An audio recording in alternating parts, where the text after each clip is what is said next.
कुणी गाडी पळवून नेत असेल तर आता त्याची काही खैर नाही, कारण गाडी पळवत असेल तर गाडी पकडणं सहज शक्य आहे।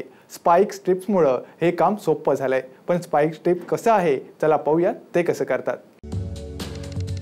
चोरी करून चोर गाडीनं पळत असेल तर त्याची गाडी पकडणं आता शक्य आहे। कित्येक वेळा पोलिसांनी अडवलं की न थांबताच गाडी वेगानं पळवली जाते। पण आता बघा, गाडी पळवली तर पंक्चर होऊ शकते। स्पाइक स्ट्रिप्स रस्त्यावर टाकल्यावर गाडी पंक्चर होऊ शकते। आता बघा, ही गाडी वेगानं पळवली जाते आणि या गाडीला थांबवायचंय, मात्र ही गाडी थांबत नसल्यानं रस्त्यावर आडवे स्पाइक स्ट्रिप्स टाकलेत।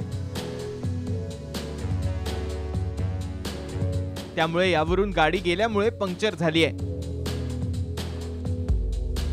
सगळे टायर पंक्चर झाल्यामुळे गाडी चालूही शकत नाही।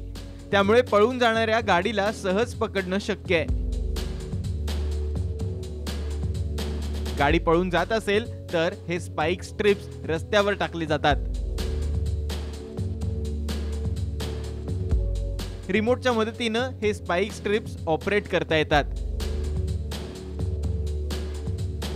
त्यामुळे पळून जाणाऱ्या गाडीचे टायर पंक्चर होतात आणि पळून जाणाऱ्या गाडीला पकडणंही शक्य होतं। सध्या हे स्पाइक स्ट्रिप्स अमेरिकेत वापरले जात आहेत। आपल्याकडे ही सुविधा अजून उपलब्ध नाही, पण या स्पाइक स्ट्रिप्समुळे चोरी करून गाडी पळवण्याची कुणाचीही हिम्मत होत नाही। ब्युरो रिपोर्ट, साम टीव्ही।